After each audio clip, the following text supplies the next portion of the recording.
আসসালামু আলাইকুম ওরহমতুল্লাহি ওবরাকাতু। দেশ ও দেশের বাহির থেকে যে যেখান থেকে আমার ভিডিওটি দেখতেছেন সুস্থ আছেন আলহামদুলিল্লাহ। আপনাদের দোয়া ও ভালোবাসা আমিও ভালো আছি।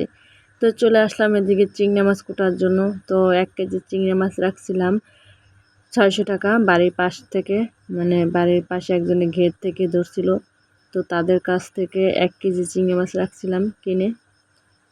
তো চিংড়ি মাছের সাইজগুলো ভালোই, আর যেগুলো যদি বাজারে কিনতে যায় তাহলে 700 750 টাকা করে নিত। তো যেহেতু বাড়ির পাইতে কিনেছি এই জন্য একটু দামে মানে অল্পতে পেরেছি কিনতে।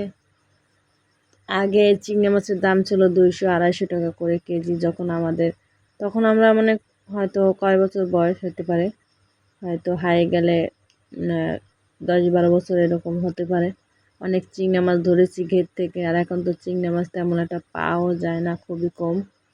আর এদিকে কদু গাছ লাগাইছিলাম, তো তার ভিতরে মানে কদু গাছের চারা মরে যায় সেই অবস্থাটা, গাছে একটা জায়গায় একটা কদু হয়েছিল, সেই কদুটাই এই একটা কদুই হয়েছিল। তো এটারে কাটে রান্না করব। আর এদিকে কত সুন্দর মাশাআল্লাহ আম গাছে ঝুলে ঝুলে রয়েছে, দেখে তো ভীষণ ভালো লাগে।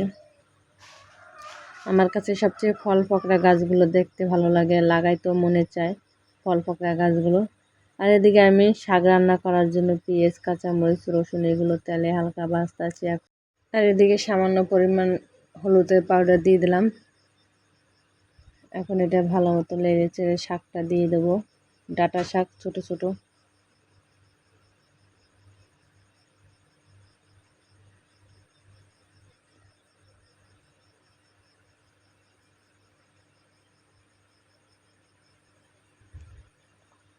তো শাক রান্না করব, আর হচ্ছে যে চিংড়ি মাছ দিয়ে রান্না করব, যে আলু দিয়ে আর দিয়ে রান্না করব, আপনার কি জানি রেহা বলে সম্ভবত, হ্যাঁ আবার কুশি বলে, এটা দিয়ে রান্না করব।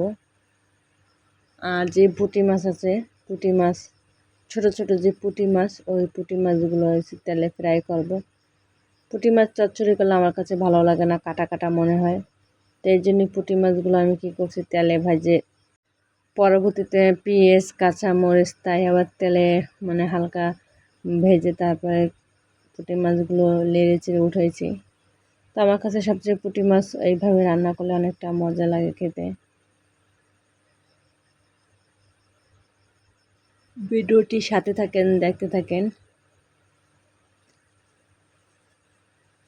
তো এদিকে আমি ময় মশলা দিয়ে কষানোর পর আলু দিয়ে এখন এটা কষাচ্ছি। আর এই যে পুঁটি মাছ তেলে ভাজতেছি।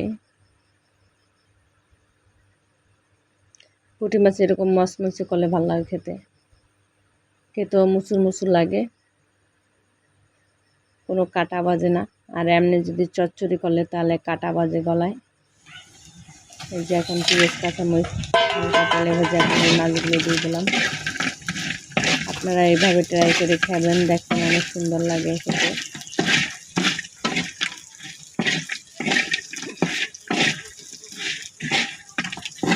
আর এদিকে মানে ছাগল, 3টা ছাগলের বাচ্চা একই রকম হয়েছে। এটা কিন্তু দেশি ছাও, কিন্তু দেখা জানি রাম ছাগলের বাচ্চার মতন, একটা সব খায় খাসলাত একটা রাম ছাগলের মতনই দেখা যায়। আমার কাছে তো ভীষণ ভালো লাগে ছাগলের ছাও 3টা দেখে।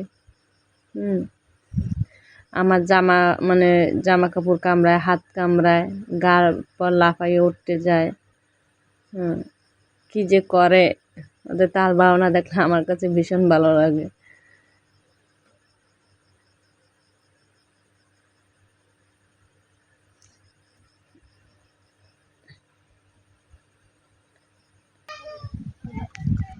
আট খায় রাম ছাগলের মতন, আট খায় দেশি ছাও, কিন্তু দেখ রাম ছাগলের মতন দেখা যায়। হ্যাঁ হ্যাঁ গুতো মরে আবার।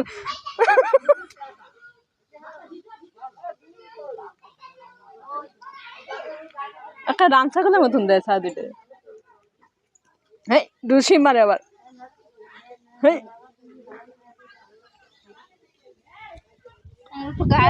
ছাড়া থাকতে